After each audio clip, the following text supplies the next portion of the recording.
Hoy estamos con Francisco Cocera, fisioterapeuta y osteópata, especialista en mandíbula. Hola, Francisco.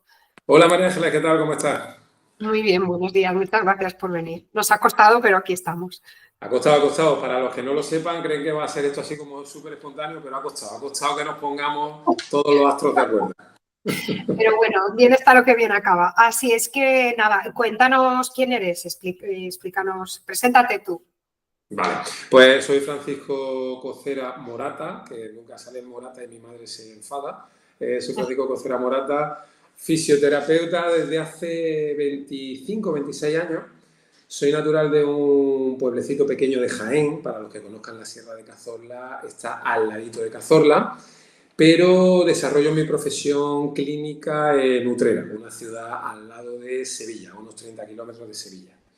Además, también soy docente dentro del mundo de la fisioterapia, dirijo un experto en trastornos temporomandibulares y dolor orofacial y que tiene pues, su edición en España, en algunos otros países, y además también profesor de la Escuela de Osteopatía de Madrid, que también me lleva a moverme muchísimo.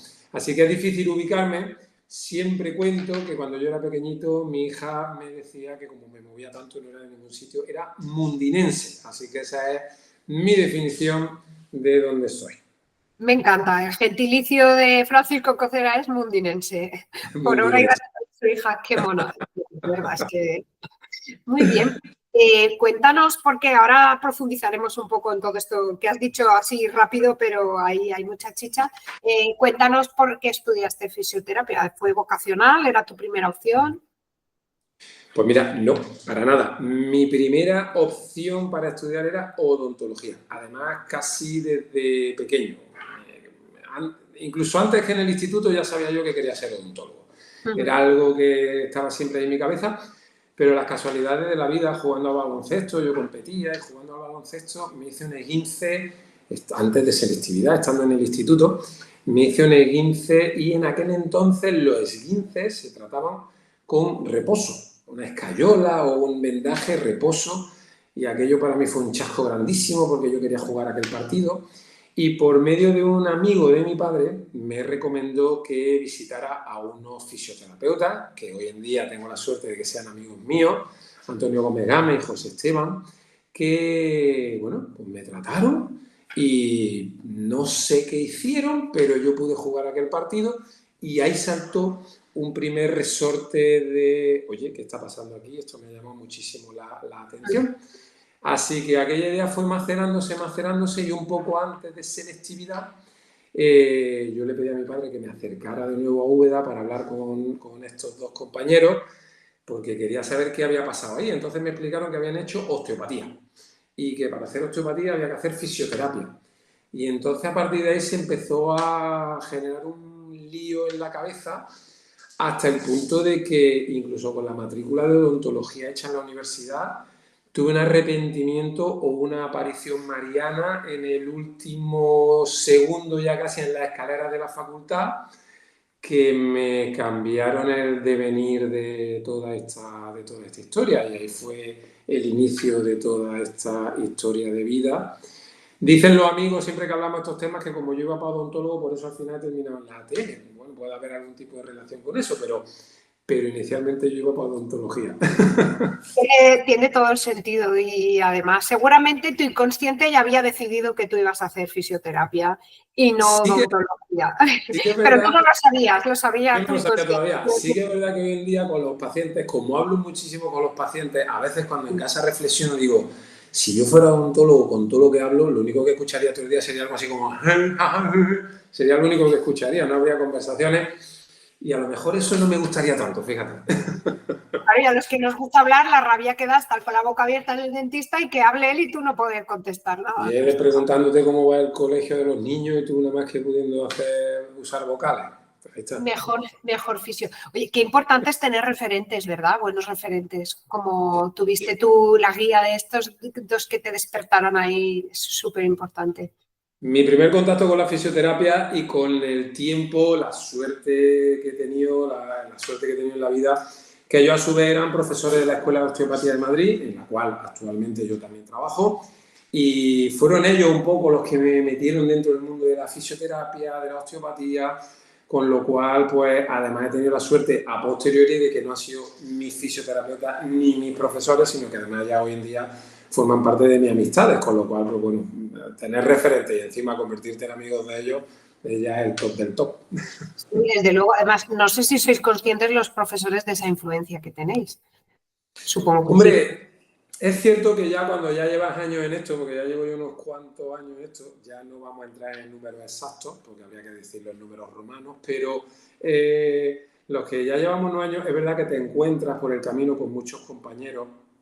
Y el otro día, por ejemplo, sin ir más lejos, casualidad de la vida, estuve asistiendo a un curso que estuvo dando un alumno mío, un chico que ha sido alumno mío, y simplemente pasaba y me metía ahí a escucharlo y demás.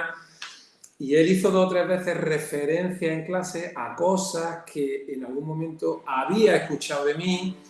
Y entonces es cierto que muchas veces tomas esa realidad, esa perspectiva de decir, ostras, lo que haces cuenta cada día, con lo cual te tienes que esforzar día a día porque, claro, el alumno queda impregnado un poquito de esa esencia. Tienes que hacer que sea por lo menos la mejor esencia posible. Por cierto, Sí. tengo que decir que es un orgullo absoluto ver cómo los alumnos que has tenido ya te han superado y te han más que superado y ya saben 1000 veces más cosas que tú. Me encanta. Una satisfacción tremenda, supongo que es. Y además te debe llamar la atención hasta a ti, porque tú todavía crees que tienes 20 años, pero no, en realidad. Y cuando ves así, es que debe ser fantástico. Y ya que hablamos de referentes, bueno, me estoy saltando el guión totalmente a la torera, pero bueno, como ha venido esto, ¿tienes alguno más o mencionarías a alguien que digas, esta persona me llegó mucho, o esta formación, o esta... Hombre, tengo muchos referentes dentro de la fisioterapia.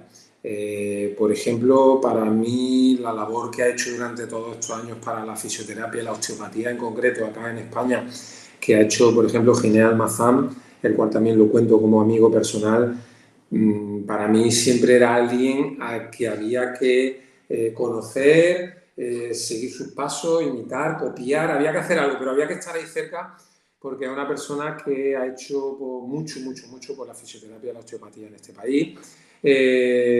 Más cercanos en el tiempo está Luis Palomeque, que también es profesor de la Escuela de Osteopatía de Madrid, ahora mismo es uno de los cabezas más visibles de la escuela. Luis Palomeque es otro de mis referentes y desde el punto de vista clínico no he tenido la posibilidad de verlo trabajar, pero sí que es verdad que desde el punto de vista docente es ese docente en el que cuando lo ves dices, yo quiero ser ese tipo de profesor. Entonces, para mí como docente es un referente más allá de como persona, que aquellos que lo conocen te podrán decir que es una persona magnífica, espectacular.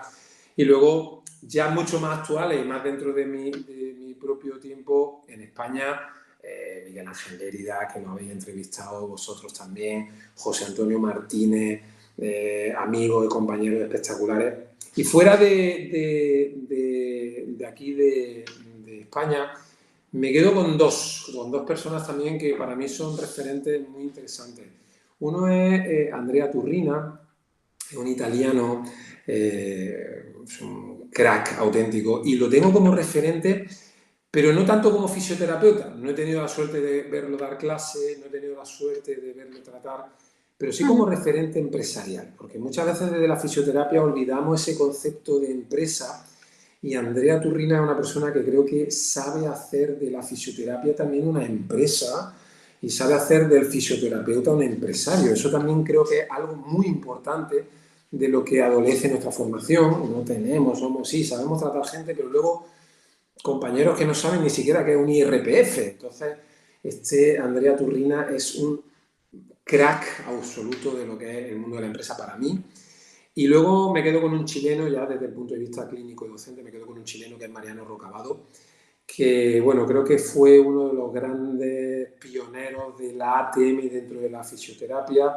También he tenido la suerte de conocerlo, de compartir tiempo con él. Entonces, con su Mariano, con su Rocabado Institute en Chile.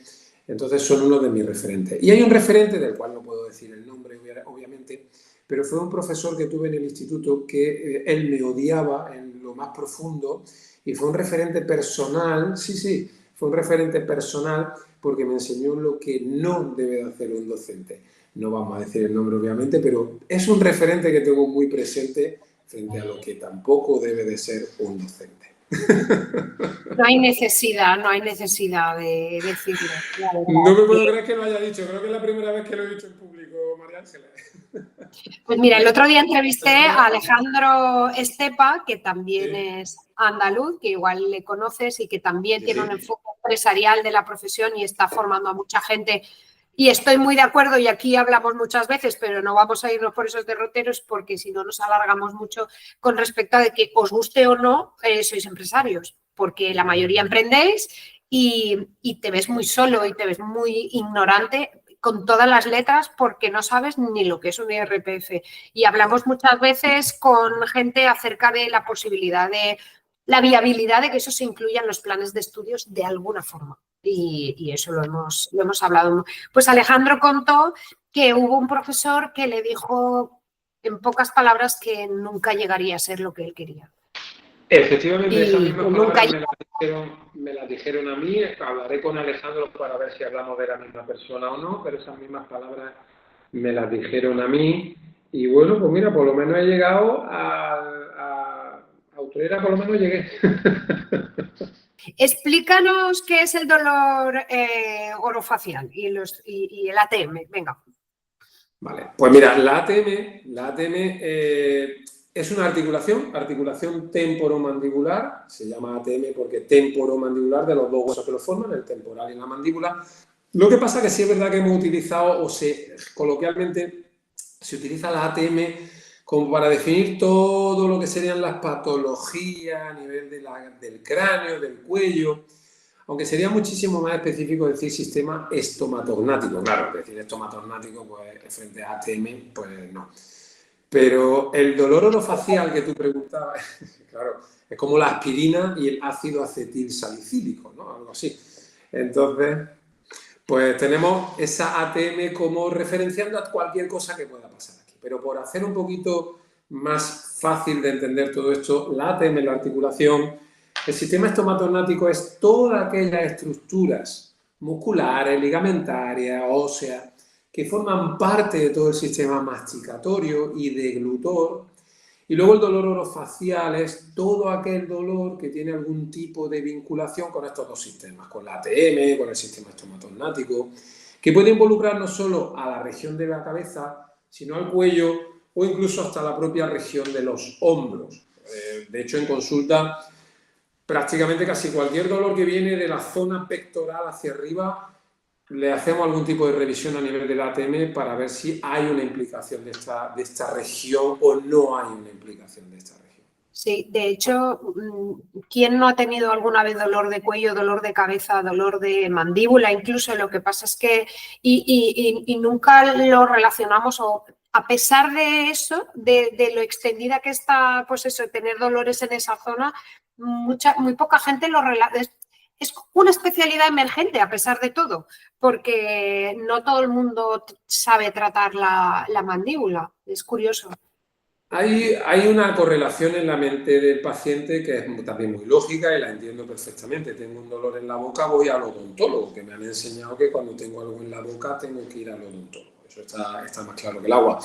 Lo que ocurre es que es verdad que el odontólogo, dentro de su hiperespecialización, pues cada vez queda su formación más acotada a lo que es la región dental, la oclusión dental y algunos detalles más, pero el odontólogo en sí mismo prácticamente lo que es la propia articulación, el sistema muscular, lo tiene muy, muy olvidado. De hecho, dentro de las formaciones en las que damos, cada vez tenemos más alumnos odontólogos porque se dan cuenta que desconocen el abordaje que existe real para todo este sistema estomatognático. Entonces, claro, es un desconocimiento muy grande y, como tú dices, es una parte de la fisioterapia que desde la pandemia más o menos ha tenido una explosión en España por parte de la fisioterapia brutal y poco a poco el público va entendiendo que hay que ir al fisioterapeuta también cuando te duele la boca porque hay relaciones directas entre lo que nosotros hacemos con lo que a ellos les pasa. De hecho, la salud dental también tiene muchas repercusiones en la mandíbula y al revés, ¿no? Correcto. De hecho, por ejemplo, algo como puede pasar, me falta una pieza dental y no voy al odontólogo y no me la pongo porque esto es muy caro, eso a la larga acaba repercutiendo sobre las articulaciones temporomandibulares y sobre todo la musculatura. Con lo cual, al final, puede acabar produciendo algún tipo de dolor orofacial o incluso viceversa. El hecho de tener un problema en una articulación o en algún músculo puede generar hiperpresiones dentales que con el tiempo acaban generando algún tipo de fractura dental. Entonces, la verdad es que el tándem de odontología y fisioterapia es un tándem de trabajo que se engrana muy bien. Los grupos multidisciplinares son mucho más amplios, puesto que he hablado antes de deglución y había que añadir logopedia para el tema deglutor. Pero bueno, si nos ceñimos un poquito al área de la mandíbula, es verdad que entre la odontología y la fisioterapia ahí estamos siempre en el mismo barco, porque nuestros sistemas de trabajo y el sistema de trabajo odontológico se mezclan y casan muy bien dentro de las patologías del paciente. Y ahí en la boca, ¿qué papel juega la lengua? Porque claro. La lengua juega un papel fundamental súper importante. La lengua, yo siempre digo que si cualquiera que duerma con la boca abierta, sabe que por la mañana la lengua está totalmente expandida. El trabajo de la lengua, entre otras cosas, es expandirse todo lo posible y empujar a los dientes. Y todo el sistema muscular debe de contener esa presión de la lengua. Entonces, al final, la lengua lo que hace es un juego de presiones. El juego de presiones que permite que tu sistema postural, el correcto posicionamiento de la lengua, permite que tu sistema postural sea correcto. Por ejemplo, una mala posición de la lengua, por hacerlo un poco más visible y fácil de entender, es la típica lengua caída de los niños que respiran por la boca. Eso es lo que se llama la respiración oral. Pues esos niños todos tienen un morfotipo muy asténico. Son niños que si los ves suelen tener como una caída, suelen estar con el abdomen totalmente distendido, los hombros adelantados. Y en el momento que trabaja la lengua de ese niño y la lengua recupera su posición normal, la posición cambia automáticamente. Entonces, ¿la lengua dónde debe estar? La lengua debe de estar dentro de la boca y debe de estar Obviamente. y debería de estar posicionada en la parte posterior de los dientes de arriba. La lengua debería estar apoyada en el paladar, pero de los dientes de arriba, ahí. Ahí es donde debería estar apoyada, no apretada, apoyada. Con los dientes separados, aproximadamente unos 2-3 milímetros, y con los labios cerrados.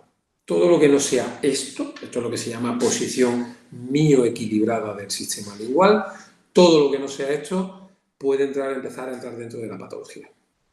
Ahí veo una complicación muy grande en la propiocepción de uno, es decir, la consciencia que uno le... Porque de otras partes del cuerpo somos más capaces de saber si están o de inconscientemente tenerlos en buena posición, pero la boca, igual que el entrecejo, son absolutamente incontrolables, ¿no? Me imagino que ahí tenéis un trabajo también de decirle al paciente, ten en cuenta esto, préstale atención, medita 5 minutillos al día pensando en tu lengua o cosas así. Bueno, no sé cómo hacéis esto, cómo trabajáis este aspecto.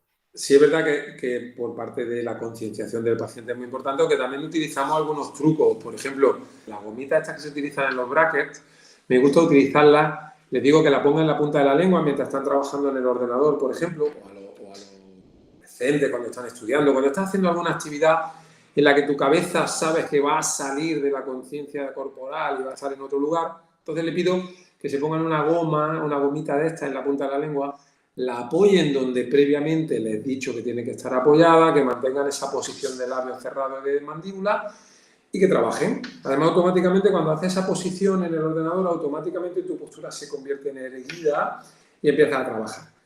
Y cuando tomen conciencia, pues la goma ya no estará ahí, estará en otro sitio, pues que la vuelvan a retomar, la vayan colocando para poco a poco generar algún tipo de conciencia sobre la postura. Este truco no es mío, es un truco que utilizan los logopedas y concretamente me lo enseñó una gran amiga, Elizabeth Zamora, gran logopeda de Écija, en el que bueno, pues utiliza ese truco con los niños, utiliza ese truco porque ella trabaja mucho con niños y lo utiliza habitualmente. Claro, y es a veces también porque, claro, no hemos hablado del bruxismo, que es, bueno, el bruxismo es cuando a la gente apretamos la mandíbula por demás. Entonces, una férula es una solución, pero claro, es una solución más invasiva a lo mejor, o no sé. Bueno, vamos a abrir un melón interesante, que es el del Venga. bruxismo. Vamos a abrir un melón interesante, que es el del bruxismo, porque el bruxismo en sí mismo no es una patología. Esto hay aquí un concepto que hay que tener en cuenta. ¿Las férulas para el bruxismo son necesarias? Teniendo en cuenta que no es una patología, no serían necesarias. Sí que hay premisas para usarlas. Por ejemplo, cuando hay conflicto en los dientes, estamos teniendo un desgaste dental, hay que proteger esos dientes, hay que usarlas. Pero la utilización de una férula para eliminar el bruxismo no tiene sentido. Porque el porcentaje de la población bruxista es el 100%, o sea, todo el mundo bruxa, todos bruxamos, en algún momento bruxamos y demás. La historia es analizar ese bruxismo, que es un análisis muy complejo, lo hacemos sobre biorritmo, trabajamos con una serie de cacharros que no sé si tengo por aquí ahora mismo a la mano, estoy en la clínica, pero bueno, mediciones del ritmo cardíaco, la frecuencia de la variabilidad de la frecuencia cardíaca. Hacemos una serie de mediciones para intentar entender qué está ocurriendo o por qué está produciéndose ese bruxismo. Por ejemplo, te pongo un ejemplo muy sencillito. Resulta que el cortisol, que todos conocemos, este cortisol que sube, que baja cuando estamos nerviosos, resulta que para que se regule dentro de tu organismo necesita, entre otras cosas, funciones óseas. Tú necesitas tener una actividad, se llama actividad de impacto, no es necesario que te estés cayendo, pero correr, moverte, el crossfit, todo ese tipo de actividades de impacto hacen que el hueso genere una molécula, que esa molécula se une al cortisol y neutraliza su actividad. Entonces, cuando eres sedentario, vida sedentaria, no tiene ningún impacto, el único mecanismo que encuentra el cuerpo para poder generar impactos óseos y producir esa molécula es este. Entonces, bruxismo, tratar ese bruxismo no tiene sentido. Lo que tendríamos que irnos es a esa base previa de por qué este paciente no está teniendo el suficiente movimiento para controlar ese cortisol que se está generando en sus situaciones de estrés. Entonces, bueno, en relación con el uso de férulas, es una parte interesante que sí que requiere una reflexión dentro de los grupos de trabajo multidisciplinares. Porque, por ejemplo, usamos férulas para eliminar el bruxismo o controlar ese bruxismo. Pero claro, no miramos ese otro factor que habíamos comentado anteriormente de ese impacto, esa necesidad de impacto óseo. Entonces, ¿qué ocurre? Que metemos una férula y muchos pacientes dicen, desde que me han puesto la férula, los dientes evidentemente estarán más protegidos, pero noto más dolor, me duele más la cabeza, tengo más sintomatología. ¿Por qué? Porque al no tener ese impacto necesario para la producción de esa molécula que te estaba comentando antes, lo que hace el sistema masticatorio que es generar más fuerza, más presión, buscando el qué, el que haya impacto a fin de cuentas. Entonces, por eso es muy importante el trabajo multidisciplinar. ¿Para qué? Para dar un paso atrás, ver dónde está el problema, por qué ese cortisol está alto, qué es lo que está haciendo que el paciente necesite esos impactos y desde ahí hacer un abordaje completo e integral del paciente para controlar no el bruxismo, sino la sintomatología que eso está produciendo. ¿Y cómo hacéis el abordaje? Ahora que has dicho abordaje, te quería preguntar cómo hacéis el abordaje de la mandíbula propiamente dicha. De la mandíbula propiamente dicha, sin hablar del bruxismo, pues bueno, tenemos una serie de herramientas de medición, tenemos una serie de medidores para poder ver aperturas, movimientos laterales, cualquier tipo de movimiento que se pueda producir aquí, un movimiento de antepulsión, retropulsión, todo ese tipo de movimientos los tenemos que analizar y medir. Utilizamos mucho el estetoscopio, igual que cuando te van a ocultar para ver si tienes moco en el pecho, pues lo utilizamos para escuchar los discos, porque muchas veces con eso tenemos suficiente para saber si hay una luxación discal o no. Hacemos test de movilidad mandibular, con movilizaciones de la mandíbula, exploración manual para ver cómo está la musculatura. Y luego, si ya nos metemos un poco más en profundidad, utilizamos un medidor, la típica banda polar que se utiliza para hacer deporte, pero con un software que hay específico para la medición de la variabilidad de la frecuencia cardíaca, medir cómo está el sistema nervioso del paciente. Entonces, se hace un abordaje integral de todas las estructuras que forman parte. Además, se ve cómo se hace la deglución, si es una deglución normal, una deglución atípica, la respiración del paciente, un abordaje en conjunto completo. Sí, porque el tragar también debe tener mucho que ver ahí. O como habíamos dicho al principio, el sistema estomatosnático no es ATM, también incluye toda esta parte, con lo cual la lengua es un elemento fundamental para la deglución. Entonces necesitamos de esa lengua y de una buena función de toda la musculatura hioidea para poder deglutir bien. Entonces ahí tenemos otra parte de la evaluación, zona del sistema hioideo, zonas supraclaviculares. Por eso esa relación que comentaba al principio, ¿no? En el momento que tengamos algo por aquí, de hombros para arriba, implica que tengamos que echar un vistazo a todo este sistema. Sí, porque tiene pues interesantísimo. Que para acabar con este bloque así un poco más específico, porque quiero hablar contigo también de emprendimiento y de redes y tal, ¿qué camino formativo le recomendarías a alguien a quien le llame la atención esta especialidad? Hombre, lo primero que le diría, como tanta gente que me habla por redes que quiere aprender, lo primero que le diría es que haga un curso, un monográfico. Que busque un buen docente que esté cerca de la zona donde él esté y que haga un monográfico. Porque es verdad que desde fuera, cuando escuchas todas estas cosas, suena como muy bonito, pero tienes que meterte un poquito en la articulación y empezar a entenderla. Por otro lado, yo les recomiendo mucho a los alumnos que hablen con odontólogos. Son la otra pata del banco necesaria para todo este sistema. Entonces, si tienes la suerte de conocer a un odontólogo, pues vete con él a ver qué hace, aprende y entiende cómo desde la biomecánica nosotros somos compatibles con la odontología, aprende también eso. Y si realmente esto te llama, pues ya tienes que buscar formaciones más específicas, lo que serían un experto, un máster. Yo siempre recomiendo los de un buen profesional, que es Francisco Cocera. ¿Te suena de algo? ¿No te suena de algo? Entonces, eso, pues bueno, ya si te gusta mucho, pues ya por suerte en España tenemos algunos expertos, algún máster que ya da una formación más integral de todo el sistema. Tú das formaciones en España y en México también, si no me equivoco. Bueno, yo doy formaciones en prácticamente casi todo Latinoamérica, en México, en España, en Italia, de hecho, también posiblemente lleguemos con el experto muy pronto, y en Portugal estamos ahora mismo en conversaciones. La semana pasada estuve también reunido en Irlanda porque probablemente vayamos para allá con el experto en 2025, estaremos allí. Muy bien. ¿Qué diferencias ves o qué semejanzas? Porque a lo mejor tenéis más en común, tenemos más en común con otros países. O ¿cómo ves la fisioterapia en general? No hace falta que sea solo tu especialidad. ¿Cómo se le trata? ¿Podríamos dividir entre Latinoamérica y Europa o no tiene nada que ver? ¿Va por países? Latinoamérica sí es verdad que bebe mucho de la fisioterapia en España. Entonces, la verdad es que las similitudes son bastante importantes. Es verdad que, por ejemplo, cuando te acercas hacia Norteamérica, México, por ejemplo, bebe mucho de Estados Unidos. Entonces tiene una influencia más instrumentalizada. Hay ciertos matices, pero en el fondo es verdad que la fisioterapia se mueve muy al unísono prácticamente en casi todos los países. Luego es verdad que tenemos algunos países en Latinoamérica, como puede ser Bolivia, como puede ser Perú, donde tenemos algunos países donde la fisioterapia es que prácticamente casi que está empezando.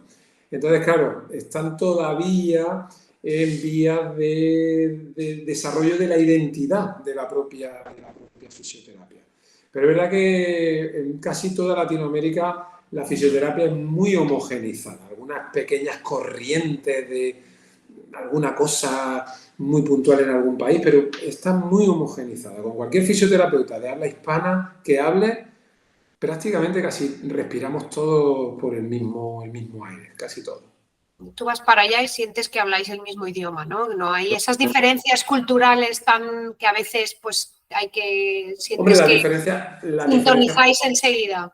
Sí, es muy fácil sintonizar porque las diferencias culturales muchas veces van más en cómo vamos a abordar al paciente o cómo enfocarlo. Por ejemplo, hay algunos países, por ejemplo, ya que has mencionado antes México, en México muchas veces decirle al paciente desvístete para evaluarte es prácticamente un imposible.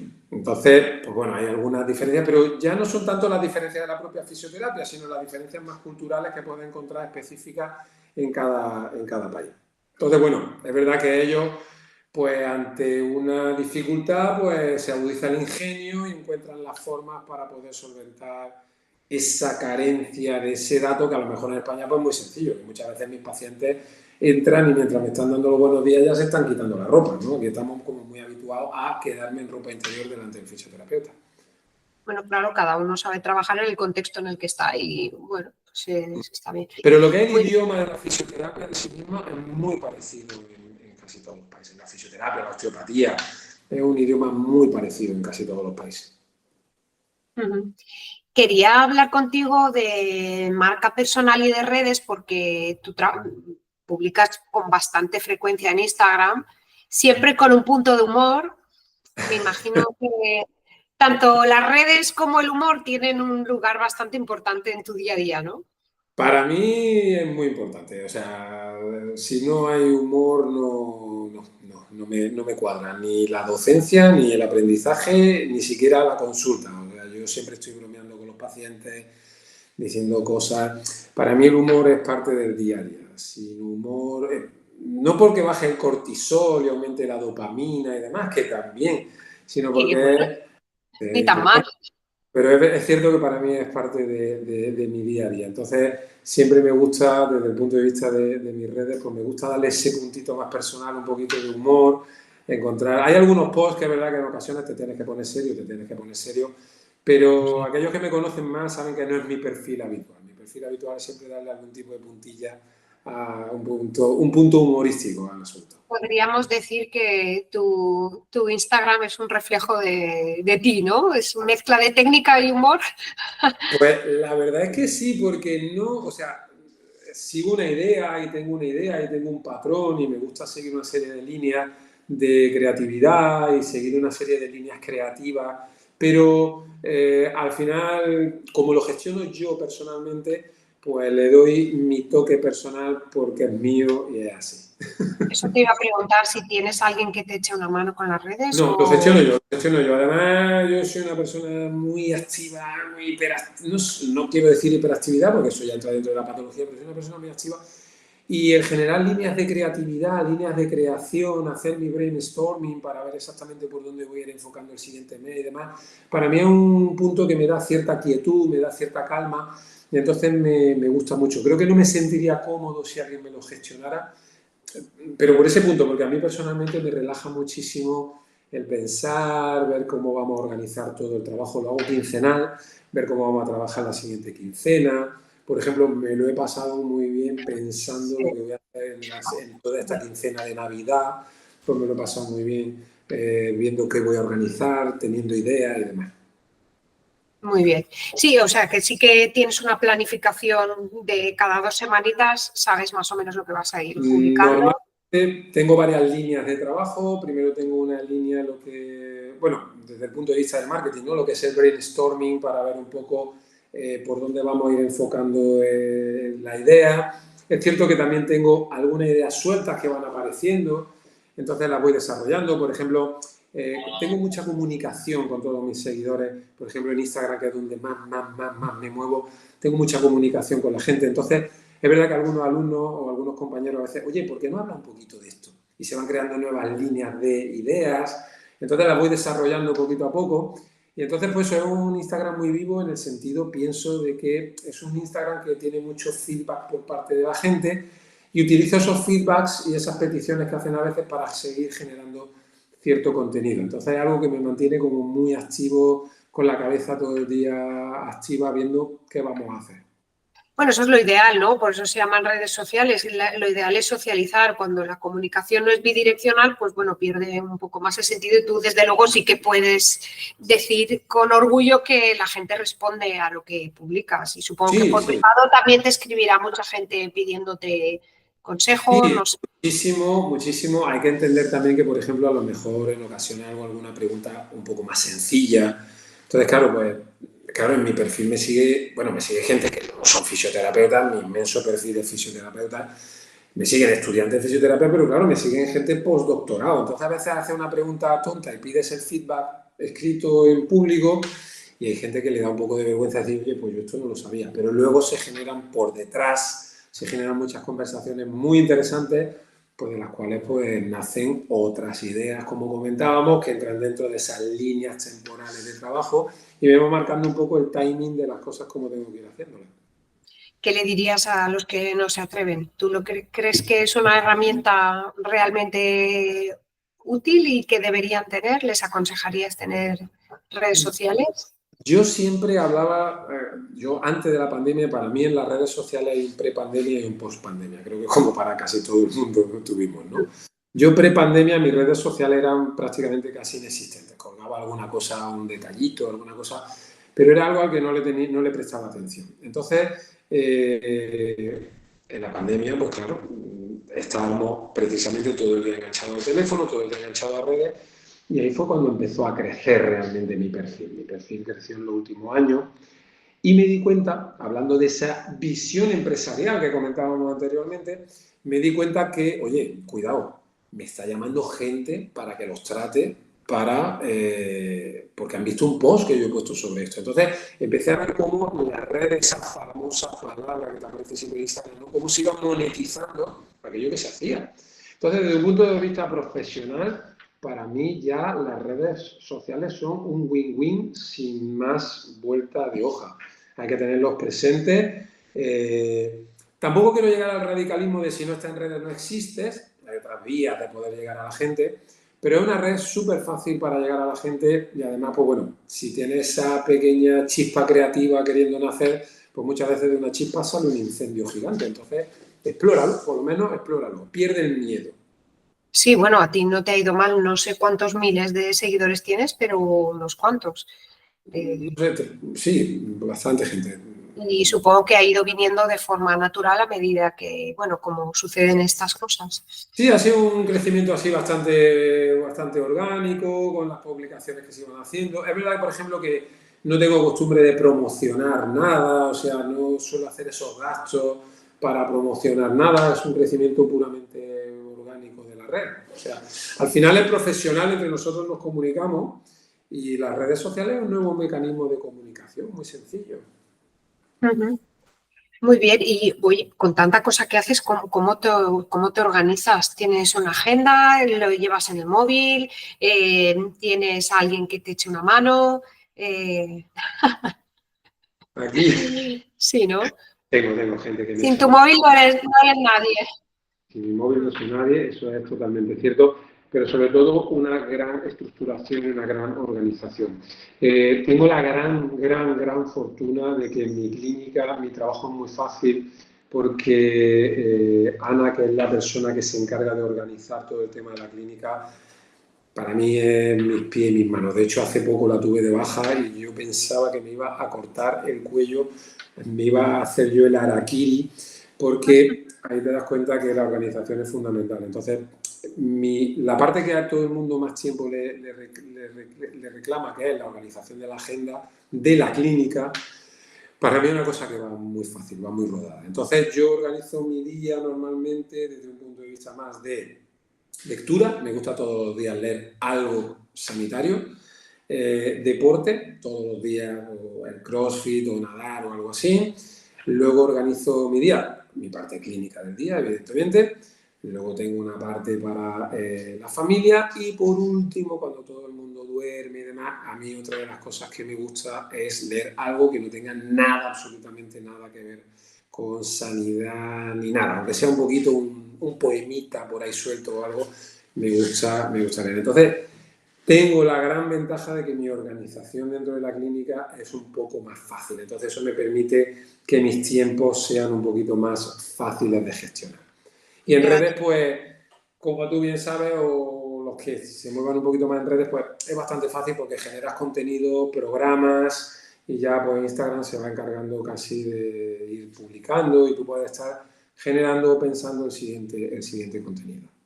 No eres, o sea, puedes parcelar, ¿no? Puedes tener tus ratos también y programas las publicaciones, te olvidas y no estás todo el día pendiente de Instagram.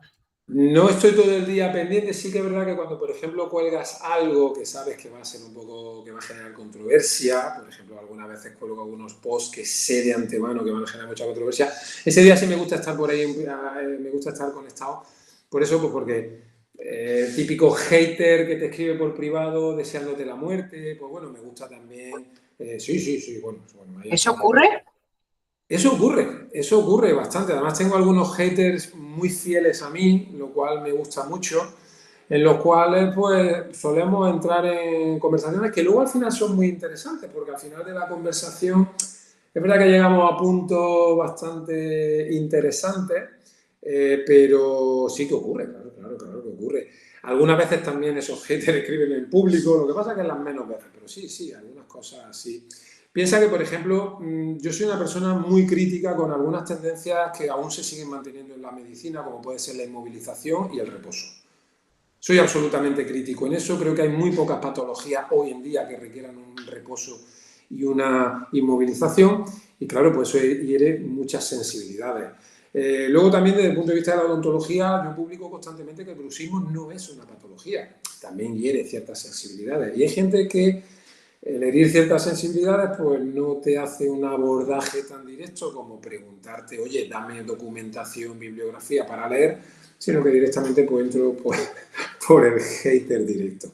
Pero bueno, también a mí personalmente me gusta mucho. Entonces esos días que cuelgo cosas así, pues me gusta estar por ahí un poquito para mis seguidores y mis haters.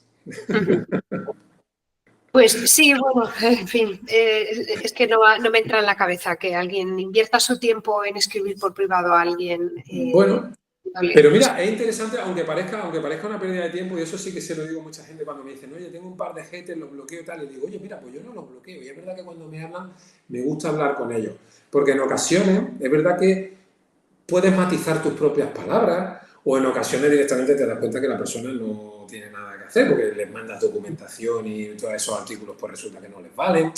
Es muy interesante porque te hace ver un poco pues, el perfil de la gente que hay. A fin de cuentas, no es más, creo que mi red social no es más que un reflejo de la sociedad. Y bueno, pues a mí me enseñan mucho, los haters me enseñan mucho. Yo Está los bien. aprecio, la verdad que los aprecio mucho.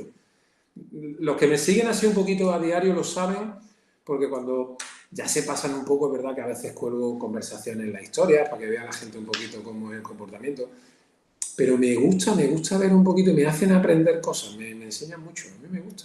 Yo Está muy bien tomárselo como algo soy hater constructivo. lover, hater lover. Para que nos digan lo que queremos escuchar, pues No, no no, sé. me gusta. A nosotros nos pasa también con algún cliente que nos dice, es que soy muy pesado, lo siento. Y decimos, no, o sea, con tus requerimientos nosotros aprendemos y mejoramos la herramienta. Claro, Si es claro. que lo entiendo perfectamente. Vale, pues vamos acabando y te quiero preguntar qué es lo que menos te gusta o lo que más te cuesta de tu trabajo en el día a día. Lo que más me cuesta de mi trabajo es. Lo que más me cuesta de mi trabajo. Te iba a dar una respuesta muy remanía que tenemos los fisioterapeutas, pero te voy a dar dos. Lo que más me cuesta es lo que más me gusta. O sea, lo que más me cuesta es que me absorbe y cuando entro en la clínica es verdad que en ocasiones se me olvida que tengo un reloj puesto, se me olvida que está mi hija en ocasiones allí, oye, que hemos quedado a tal hora y al final siempre tengo que ir corriendo. Lo que más me cuesta es lo que más me gusta. Y ya realmente lo que más me cuesta, no me cuesta del todo, es el que en ocasiones, cuando trabajas en un sitio como yo, en Utrera, que es una ciudad de 50.000 habitantes, es muy fácil encontrarte con un paciente por la calle. Es una parte de las que más cuesta, ¿no? Que el paciente no acaba de distinguir que tienes una vida personal y una vida profesional.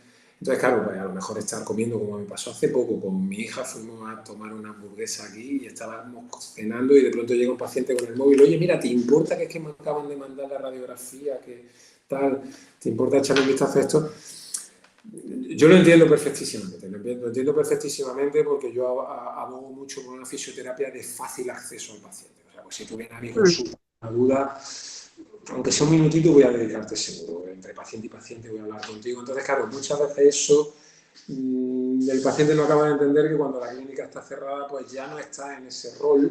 Y es verdad que es un poco, es siempre el resorte ese que queda ahí, esa parte más compleja. Eso. y que te absorbe porque te gusta lo que estás haciendo, te metes y enciendes el ecógrafo y te pierdes ahí en esa rodilla y de pronto habías quedado y ya llegas tarde. Serían los dos puntos. Uno lo tengo que mejorar yo desde el aspecto personal, el otro pues nada, tendría que cambiar a la sociedad completamente.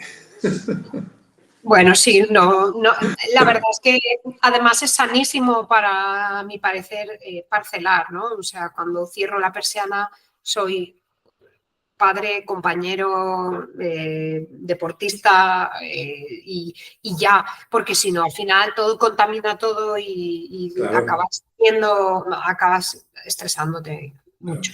Claro. Mi hija mayor siempre cuando salimos a dar un paseo donde sea, siempre al final se cabrea conmigo porque dice, joder papá, llegamos siempre tarde a todos los sitios porque te vas parando mucho. Entonces al final muchas veces cuando decimos, oye, ¿dónde vamos? Lo primero que ella dice siempre, oye, como estamos en otro día, dice, vamos a Sevilla a dar un paseo, claro, porque ahí sabe que es mucho más difícil que pasen esas cosas. Entonces, bueno, ese puntito... Es más difícil que se coman su tiempo contigo. Ese sería el punto que habría que cambiar. No sé si, oye, puede ser una idea, ir diciéndoselo a los pacientes cuando me veas por la calle como si no existiera. No te sale, eso no te sale. Eso lo sabes, no lo sabes. ¿Y lo que más te gusta de tu trabajo? Lo que más me gusta de mi trabajo es que me apasiona. Me encanta ver la cara de sorpresa de los pacientes cuando realmente ven que los resultados están ahí. Me encanta ver la evolución del paciente. Todavía llevo 25 años y todavía se me sigue poniendo la piel de gallina cuando un paciente te dice, y tú lo sabías que iba a mejorar.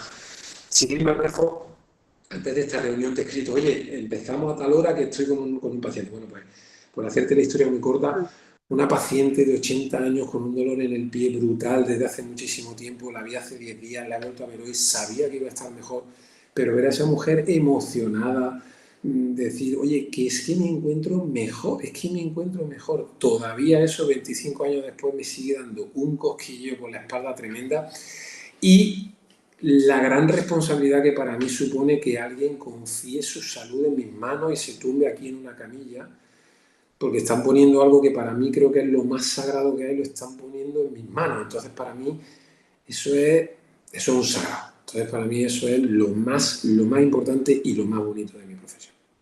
Seguramente detrás de eso está eso que decías de que te absorbe. Sí, porque lo tienes ahí como un valor muy, muy arraigado en tu manera de ser y claro, te atrapa, te atrapa. Mucho. Muy bien, pues hemos terminado. Muchas gracias. Gracias a ti, María Ángeles, por la invitación y el ratito que hemos echado esta mañana.